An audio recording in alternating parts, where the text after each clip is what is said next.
Hello, welcome back to the channel. We haven't named our show yet, but this is Allison, and we're going to talk today about art and music therapy and how to get creative. Hi, Allison. How are you? Hi, I'm good. How are you doing? I'm good. We need a name for our show. I know, Intuitive right? art, maybe? What? Intuition and art. Intuition and art. Intuition and creative art. Yeah. Creative intuition. Yeah. All right. I like that. Give us a thumbs up if you like it, guys.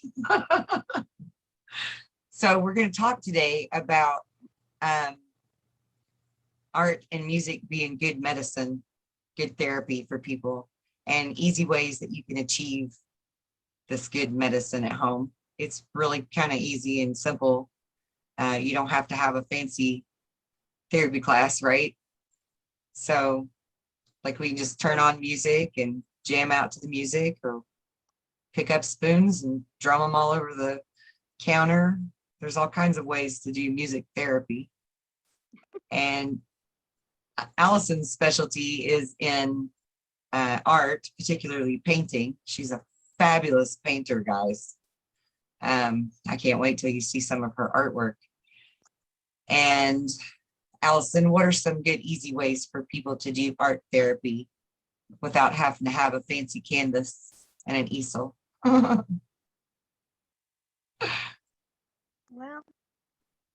you got to have some kind. You can have paper. Just start with paper. Paper. Start with paper and just a pencil. Right. And just sitting down and putting on some music, something that kind of frees your mind up. And just sit and relax and just let your hand just go, and you can just start to. I remember when I was in high school, we had these exercises where you wouldn't look down at your hand and you would look at an object and you would just draw. You would just stare at the object and draw with your hand, and you wouldn't lift your hand up from a line, and you just keep going. And it's Right. interesting, you get the image, but it's a little distorted, but sometimes it turns out pretty cool. Yeah, that sounds That's pretty kind of neat. fun to do. Relaxing.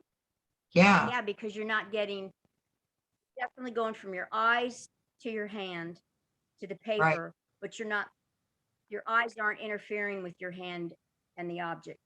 Right. You're just letting it go in and down and through. And that way you're really getting the design without any interference really. It's Yeah. interesting, but it's an interesting exercise. Very good exercise to free your mind up so that that creativity, that flow can start. Yeah, I love that. Because from a psychological point of Yeah. view, the concept of looking at what you're doing would limit your ability to do it. But not looking at it just allows for that total free flow. I love that. I mean, it totally makes sense to me. Well, And I because a never lot of thought times about it on my when people don't draw, own. yeah, they don't draw or paint, and they think they can't do it, Yeah. and so they look down and they get in the way. They get in their own way. Right. So Exactly. just take your conscious mind out of it and just look and let it happen, and it flows. And It it's flows. nothing right or wrong about it. It just turns into something. Then start using different colors and start with that. See what Yes. happens. That's perfect. It's perfect. And it's also good exercise for people to learn how to truly manifest, because you're doing this practice exercise of how to just let it happen, not get in your own way, let it flow. And there is no right or wrong. Like, I mean, don't like Yep. hurt something, but don't take that wrong, guys. But yeah, just let it flow. I love that. I love that concept. You know what I mean? Well, we tend to get in our own way a lot of times. We tend to overthink, talk ourselves out of stuff. I know I'm Yeah. I'm great at that. If I haven't, I've been told by very close friends that I think too much, Yeah. and because I get in my own head and I talk myself out of a ton of things, And then I have to talk myself back into it. I know. That's that Cancerian thing. I think we are so analytical because we're so emotional. We're so analytical, trying to find that balance. And then we'll end up just talking ourselves right out of stuff, like every time. So yeah, I have to tell her, just hush. Well, I've got that just hush. Virgo rising, so I'm really analytical. Oh yeah. Oh yeah. You've got, the force in you is strong.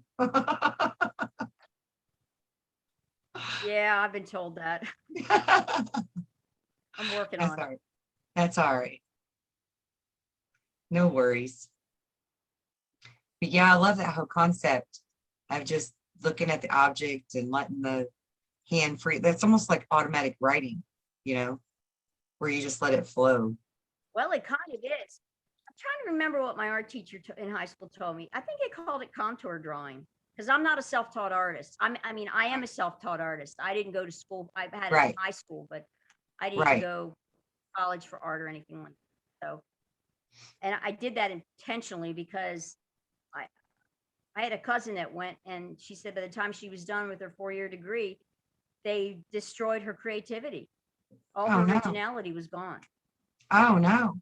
Yeah, and that happens to a lot of people. They're very schooled, their work is very schooled looking, but it loses any originality, you know, any of that edge or that hook, like a song has a hook in it that keeps going through your head. Well, if you can, that can be taught out of you to the point where you don't have that hook anymore. If you ever had one. So Yeah, I know that's like a whole nother topic, but that's what I would love to see about the educational systems, like just completely being revamped to where we truly embrace creativity in all aspects, you know, in every avenue of education, not just in art or music, but, you know, allow the children and the student to be expressive in all of their classes and to think outside the box and to, you know, to be a rigid thinker and ask lots of questions and, you know, really let them get involved, really let them use their creativity and their thought. So, I mean, I think we just need to open our own school. To start teaching it ourselves, you know. Well, you know, the whole issue I had with school growing up was that, you know, since then I was told that I'm have some dyslexia and ADHD, which are kind of go together oftentimes. And as a kid, I mean, I was very creative, but the testing for me was all over the place because I didn't fit into any specific category. And this is back in the 60s when they didn't really know how to deal with people that were visual learners or audible learners or different types of learning. So, you know, if you didn't fit into that curriculum of one specific way of learning, then you were basically screwed as a kid. And I wonder how many children went through school and didn't reach their potential as adults because they were basically told they weren't smart when they might have been extremely smart, extremely creative. Yes. But then they put those labels on you and it stifles you. Yeah, absolutely.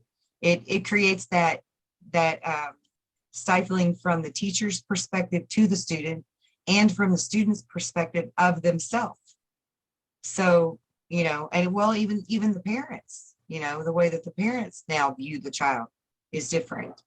And so it's very, what's the word I want to use?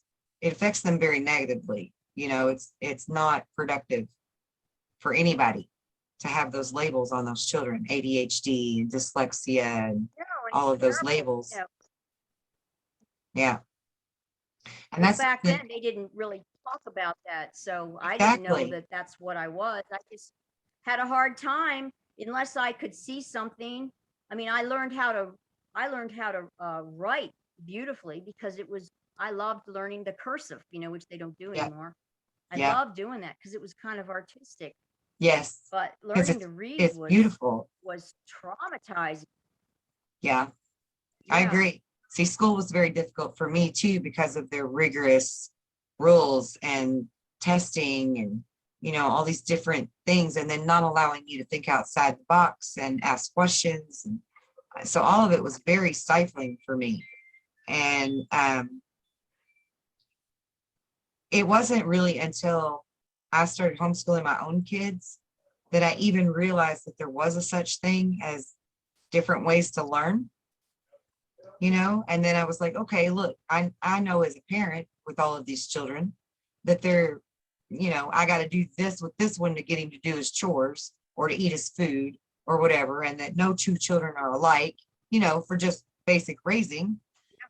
So it has to be the same with their learning. So when I took control of their education, I really dug into the psychology and the philosophy of how to enrich a child and get them to learn at their full potential, you know. And all of my children, I'm very blessed to say, were straight A students, have very high IQs, very high grade point averages, and they were all tested because their dad didn't trust my ability to homeschool them. So they were all tested by the rigorous systems to get the GPA and the IQ numbers. And they're super smart people, super smart people. And I attribute every bit of that to them having the opportunity to learn in their way, at their pace, you know, on their learning curve, and being able to ask the questions and, you know, doubt the teacher and check for themselves and do their own research and deduction, you know, and make up their own mind. Because it's not that I was just a fabulous critical thinking. Exactly. It's not like I was teaching stellar curriculum. It's that I was a stellar human being to them is really what it was. You know, I embraced the being within them and allowed them to explore and decide for themselves. I just provided all of the many avenues or tools or pieces of information. And then you choose, you know, you choose for yourself. And so they did that, and they did really well. And I think we need to do that again, and bring in art and music back to school even. You know, we had more enriched childhoods, even in the suckiness of the school we had. At least we had art and music, you know. Children don't have that anymore. So there's no time for them to be joyful and free. Well, studies have been done that children that have music and the arts in their early curriculums, Yeah, it helps those connectors develop in the brain, just like yeah, they are saying when you would play to children like Mozart or right. Bach. It Yep. would help their connectors in their brain Yes, develop, and we need that because the music is a universal language. It exactly. literally, it's an amazing. It's math. It's math. It's It's spiritual science. math. It's spiritual. It's everything. It's math, spirit, and science all combined. Music is the key Everyone to is all moved three. by it. Yeah. Everyone. Yeah. Yep. I know. I agree totally. Completely. Yeah. We really do need to start a school. I would love that.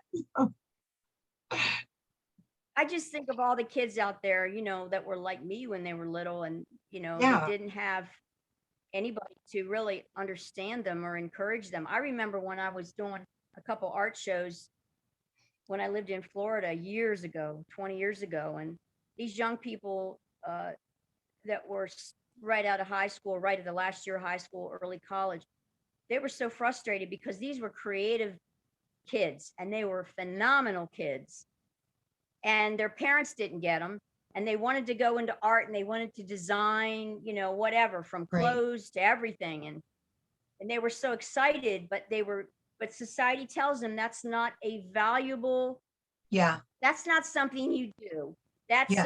something that's a hobby. Right. And it's just bullshit, because think about civilizations. When a civilization is long gone, what's still standing? Art, The architecture, Yeah. philosophy, Yeah. the writings and the art and the architecture. Right. Yeah. Those are the things that last through time. They're the most important. I agree. Absolutely. Yeah. We need to bring back that way of living. We need to embrace that and honor it and respect it again. Because you're right. They teach you that you can't make money as a musician. You can't make money as an artist. That's a pipe dream. Just have it as a hobby. You need to go to college and do this and that and the other to be successful in life.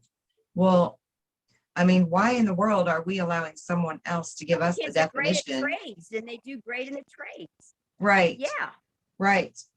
I mean, you know, everybody's definition of success is not going to be the same as someone else's.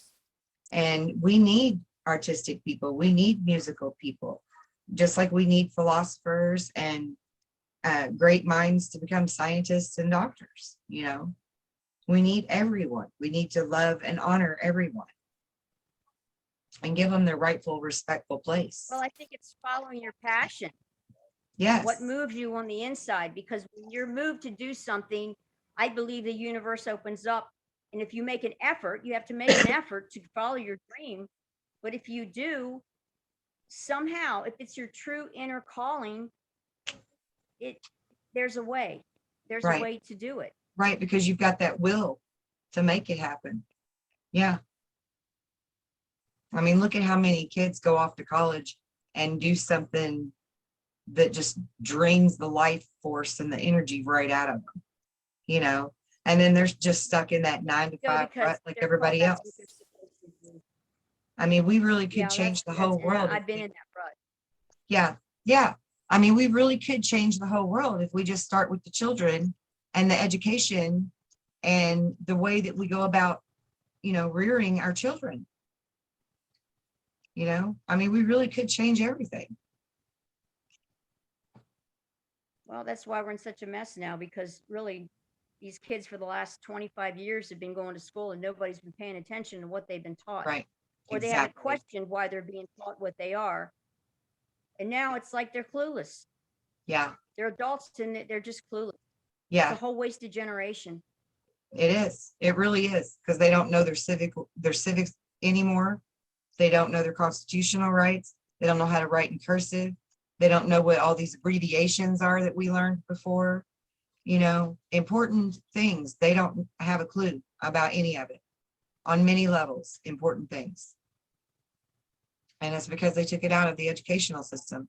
And parents dropped the ball on this as well, because they just assumed that the teachers and, you know, the school boards of education were going to do right by their children, because, you know, we want the children in our country to succeed.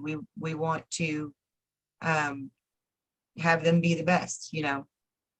And I don't just mean our country specifically. I mean, generally within each country, we trust as human beings that our country has our children's best interests and best education at the core of everything. And they don't anymore. Well, we're not there anymore. We're really way down on the list of, you know, the best education. Oh, I know. I don't think the US is very high up there anymore. No, it's not.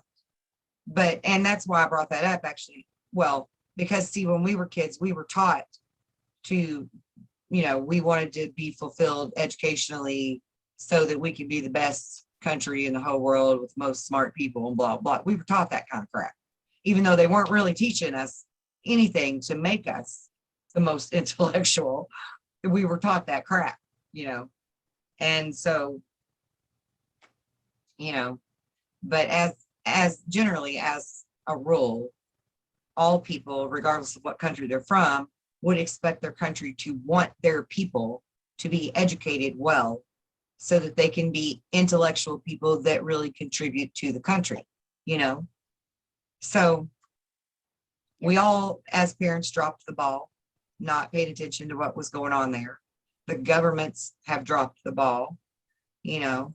The children became clueless to even having a thought that they could question and say, wait a minute, this doesn't seem right. Because we've got this whole, you know, specific generation now that just everything that used to be upright is upside down. In their opinion, it's all just totally wacko flipped. You know, we got people that are dressing their children in both genders' clothing so that they can choose for themselves which gender they want to be. You know, I mean, you're not teaching your child their own self-respect, their own self-love, their own self-worth, if you are keeping them on the fence about who they are. And you're also teaching them to be indecisive, to be wishy-washy, to not know how to make a choice. You know, let's show them that they're a girl if they're a girl, you know, and embrace those things that a girl does. Now, later on down the road, if they decide that they don't fit that personality, that's their choice, but it isn't because you've influenced it. That's my problem with it, is there's As too an many adult. parents. Yeah, they're like influencing it and encouraging it now, which is just mind blowing. I don't get it. I mean, children should be playing and not even thinking about that kind of stuff. They ought to just be right, being children.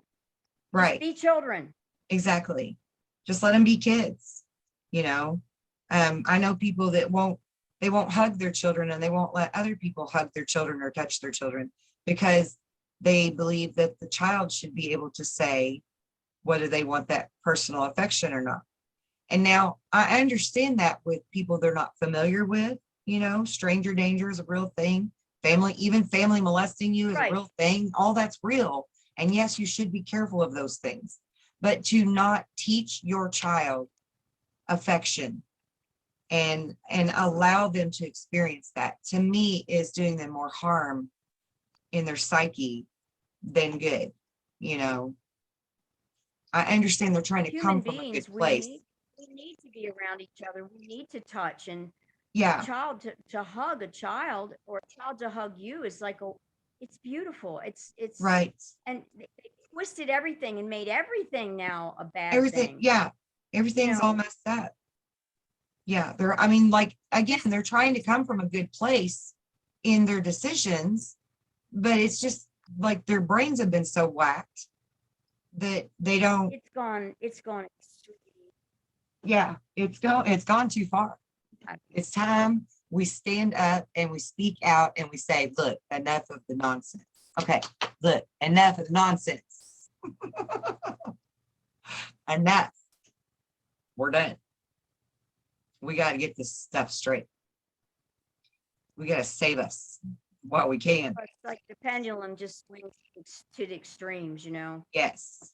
And yeah, then everybody gets paranoid about everything. And I don't right. know. I don't even know what the answer is.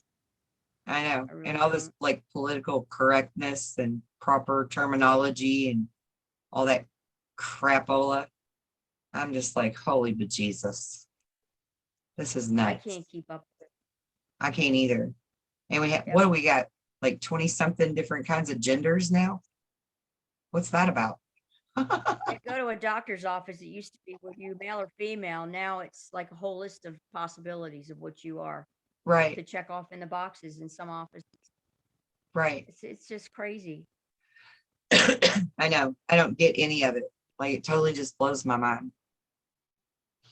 We just need to get back to being real.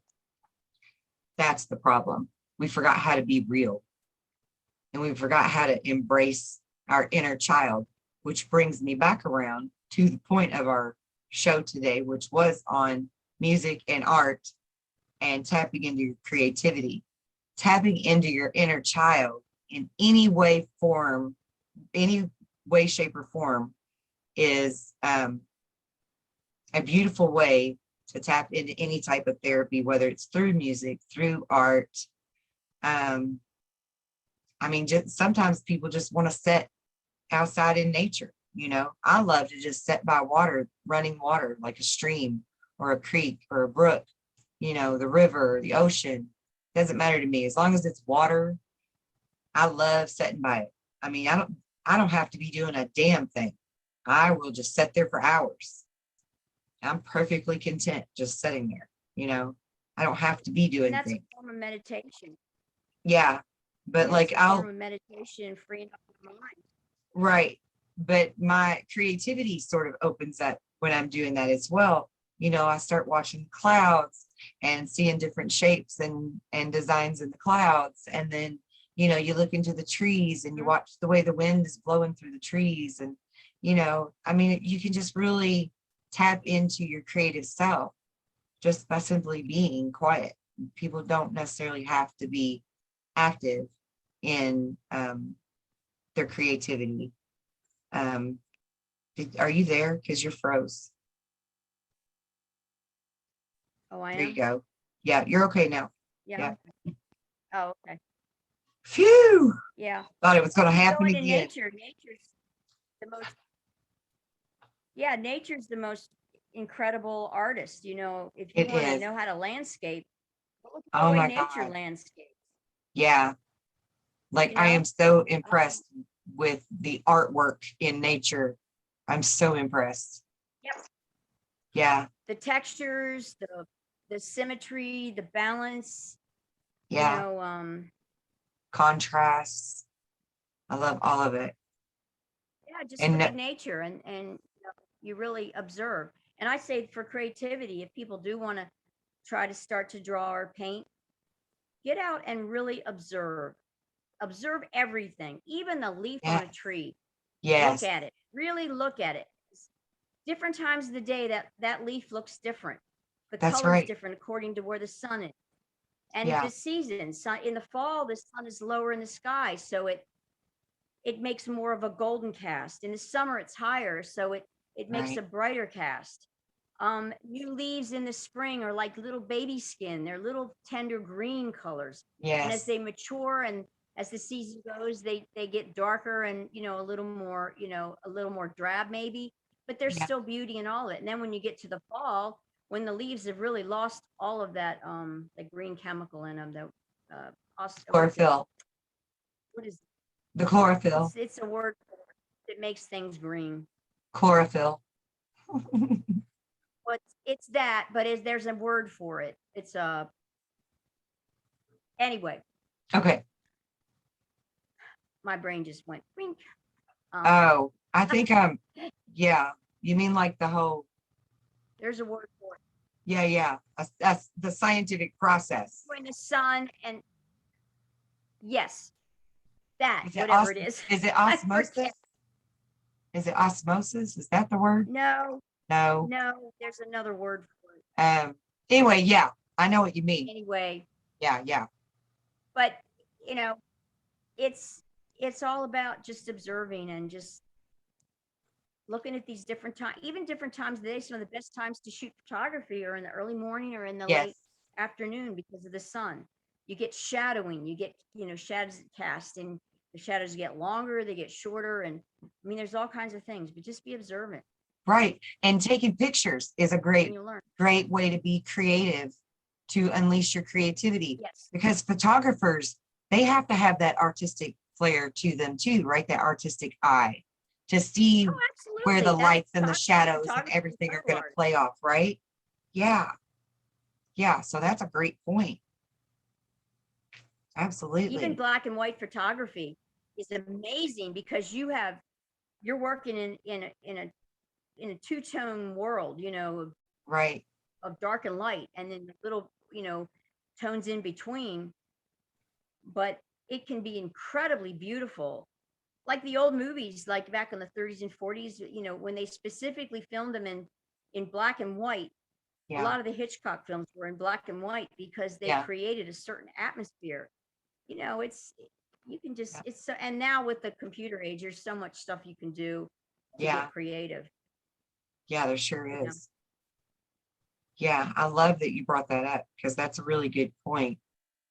For people just to take their cell phone or their camera and just go start snapping pictures. That's a good way to just tap into your really look at creativity and yeah, really look at your contrasts and your look at the shadowing. balance, look at the Right. symmetry, look at the subject. What is in the subject? How can you what angle? And this is when you paint also. You take just take a just take a vase, you know, a simple vase, which a lot of that's when people start out drawing, they draw a vase. Well, Yeah. you can draw that vase from different angles, from Right. above, from below, from looking up, from looking down. You can Right. distort it a little bit to get like a different kind of almost, you know, more of a abstract look. There's so many Mhm. things you can do with just one vase and make it really cool. You can Yeah. do it in primary colors, secondary colors, tertiary colors, or just black and white or whatever. That's the whole Right. part of being creative. You just, there's no limitations really. Yeah. Just And go it's with fun, whatever feels good. and it's a Yeah. learning process. Right. And it's fun. Yep. And that's the point. That's the point of it, is for it to just be fun. I love that. Yeah. We did a fun thing in homeschool for art class. I would have the kids go out and find a leaf, and then they would bring it in and they would study the leaf and look at it carefully. And then in wax crayon, they would draw the outline of the leaf, and they would draw the veins throughout the leaf. And then they would just use watercolors to color their leaves in. And the way that the wax would divide the watercolor, and it would almost become like a 2D, or, do you know what I'm talking about? How the watercolor and the wax crayon will go together and like separate it to a 2D textury looking image. And they would have so much fun that they would be like, Mama, can we go get another leaf? And they just want to draw leaves all day long, just, paint leaves all day long. And they would study the veins and study the fractals. That was actually a good way for me to teach them fractals in science, right?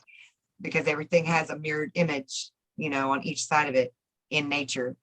And so we would learn about fractals through the veins of the leaves and the painting of them and stuff. But it was so fun for them, and it brought them so much joy to do it, that they just couldn't get enough of it. Let's do more leaves, let's do more leaves. So we got to where we were buying big poster boards for them to draw the leaves on, because they were going to have like 50 different kind of, as many leaves as they could find, they were going to have on there. And so things like that are really great to do, even for adults. I mean, it's really fun to do even as an adult, something so simple as a little wax crayon drawing that you use watercolor paint for. And even like those adult coloring books, Kimberly and I were speaking of that the other day. I have probably 12 of those tattoo art adult coloring books, because I love to color. I love coloring. I have my very own colored pencils, my very own crayons. The children are not allowed to touch them. They're mommy's colors. And they're mommy's coloring books. And sometimes mommy just sets in colors. It's a good fun thing back to do. when I was a kid, when they had the Crayola color, when you got the little pack of Crayolas, because they were the best, Yep. And wow, if you got I think it's a 64 pack with the sharpener. Oh man, that was had like it made, the best. Yes. It was the best to get the big pack. Yeah. With the sharpener. You had to have the the big pack sharpener. with the sharpener. Yeah, that was a big deal. Yeah. My two favorite things as a child were the great big things of crayons, because of all the fantastic colors you could get, and scratch and sniff stickers. Do you remember scratch and sniff stickers? That was like the best thing ever for me. I love smell. I was a kid. I love smells of things, fragrances. And so I would collect every scratch and sniff sticker I could find. I think that was maybe a little later than me. Oh, it might have been. It might have been. Nowadays they have them like on your little air freshener bottles that you're going to buy at the store. There'll be like a little scratch and sniff sticker on it, and you can smell what scent it is. Like. Yeah. But, back in my day, they were like in bubblegum machines. For 3 cents, I could get a scratch and sniff sticker, or for a nickel or whatever it was, and I was all about it. I was all about it. And the crayons. If I had the crayons, I'm good. Because I love to color. I still do. And it's okay. I'm not ashamed of it. I will tell everybody I still sit down and color. And when I worked in a big craft store years ago, adults would come in and buy the paint by numbers. Oh yeah. They said, I had a lady tell me it relaxed her. She had a very stressful job. She'd come home and do that, and it would just take all her, her stress out of her, just paint by numbers. Yeah. Yeah. So, my mom and dad both anything where you're do those. Freeing up your mind and you're relaxing is just a good thing all the way around. Absolutely. I agree. And then you're not looking to addictive behaviors that are not healthy for you, healthy choices to fill your void when your soul is really yearning for something so much more than that. Because all addictions are really just fillers for sad souls. Yes, they are. Yeah, we know Yep. that well. Yes, All I too do. well. In some cases, we know that all too well. But yeah, it's a good therapy to free your mind and tap into your inner child and be happy. And whether it's coloring or collecting leaves or painting or drawing or playing music or making music or just singing crazy off the wall stuff. I'll blurt out songs just randomly around the house just to make people laugh. I'll just blurt out some crazy ass song just to lighten the mood in the room. So, just whatever to be fun.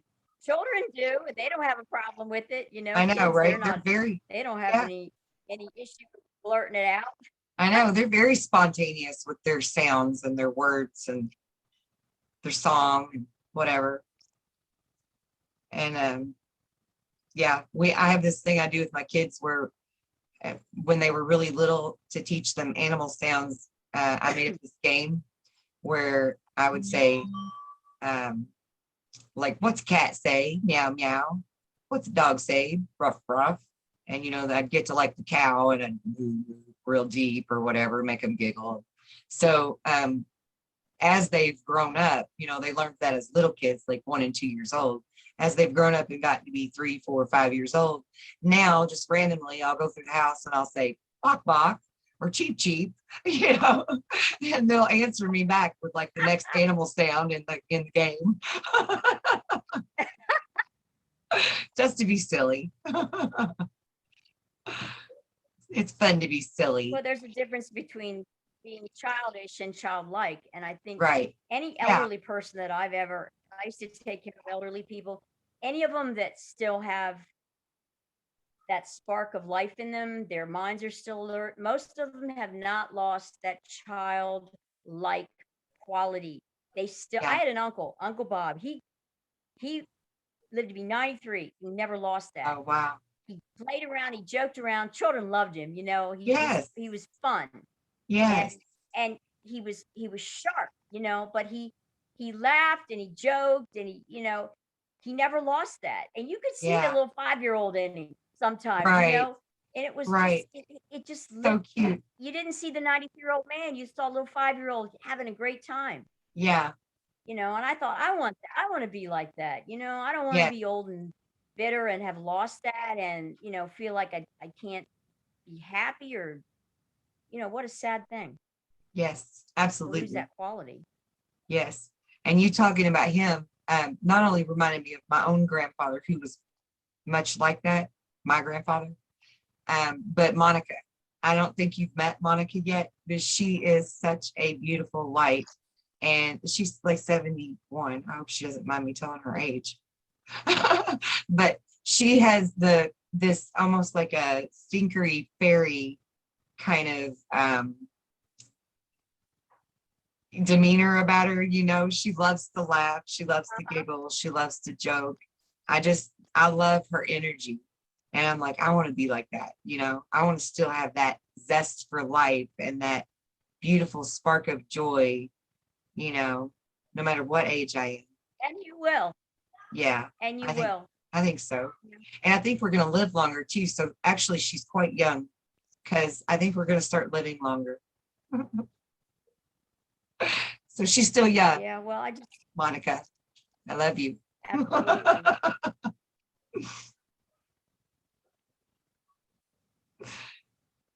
I don't want to embarrass her. Too bad.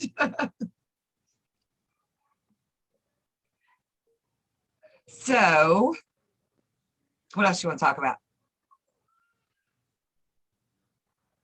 We have a new show coming up. We can tell them about that. Okay. We're going to start doing a new weekly news show where we bring you the good news from around the world for the past week. We're going to call it Good Vibes in the News. It's what the buzz is all about. And we're going to do fun little segments. There is good news out there. There is good news. There is. See, David, I kind of had this epiphany about having the show because of David saying to me that if they would tell something that was positive or happy in the news, he'd be happy to sit down for 30 minutes or an hour to watch the news. And I'm like, that's it. We need to tell good news. That's what it is. That's what we need to be doing, because everybody would watch more news if we had something happy to hear about. The mainstream is just out there to I know. tear us down and make us feel, defeated, because it's a whole brainwashing. That's why they call it programs. You're being programmed. Right. Well, we're going to do a reprogramming of a good vibes show, y'all. And we're going to do a fun health and fitness segment. And we're going to do a fun, what else are we doing? Oh, music and art segment. And we're going to do, my brain just went blonde. Yeah. Mine's been doing that lately. Oh, financial. We're going to do a financial thing with positive affirmations to bring abundance. What else are we doing? I don't know. Lots of stuff. It's going to be fun. And we're going to dress crazy sometimes. But most time we'll just be professional. And I got a peanut gallery laughing. Like, yeah, right.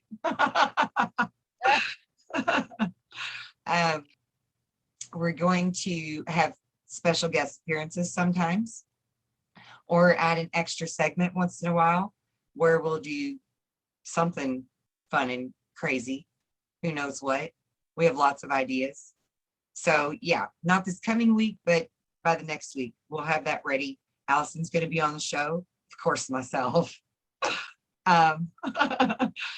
David will probably be there. Kimberly will be there. Who else? Miss Mel will be on, that no one has had the pleasure of meeting just yet. And Miss JD Lee will also be on our panel, who I don't think too many people have met yet. So exciting, fun, energetic, full of love and light, beautiful people will be joining me on the Good Vibes in the News. Well, we all need a little, especially in these times. We need things to lift us up. Yes, we do. Yeah. And I think we're the people and to there do are it. things out there that we can focus on that are positive. Lots. I mean, there's so much. There's so much good that happens in the world. And we need to make sure people know it. Yeah. We need to spread the love. Tell people about the good things. Yep. I think that's Restore probably hope and faith. Go ahead. No, just restore hope and faith in humanity, because right now, people are really down. They don't know what's going to happen and where things are going, and we got to start believing in each other again. That's right. Yeah. We have to start believing in each other. We have to see that there is hope out there. We have to see that there are still good people in the world. And there are beautiful things that happen. And miracles are still being performed. And blessings are still upon many, many people. And it's going to be our job, and we're going to take that part very seriously, guys. Our job to bring you the good news, to uplift you, and empower you. And beautiful things within each of us too. Absolutely. Absolutely. And we need to see that again. We need to see the love and the light in each other again. Yeah. I think this is going to be the best show anybody ever did, in my opinion. And hopefully a lot of people will follow in our footsteps. I know, big, right? Big. I'm thinking big. And I really, really honestly hope that other people see what we're doing and they take the initiative to do it themselves and start making their own good vibes in the news shows, you know? Let's spread that love. Let's really make this grow. Let's embrace each other, love each other, support each other, encourage each other. This is not ever about competition or division. This is only about unity and empowerment and love.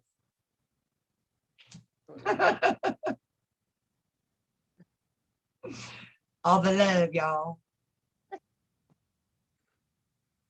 All right. I think that's probably a good place to wrap this up for the day. Alison, it's always a pleasure and a joy to be in your company. I love your light. Same here. I really, really love sharing Yeah, on this forum. It's a wonderful experience. it is. It is a wonderful experience. I am loving life, like wholeheartedly loving life. And hopefully Alison's going to be showing some of her beautiful artwork off to people soon. She's trying to get all of that in order. And you're going to love it. I'm telling you, she's a great artist. You're going to love her work. She's a beautiful being and a beautiful artist. So stay tuned for that. And until next time, we're signing off. Take care and be blessed.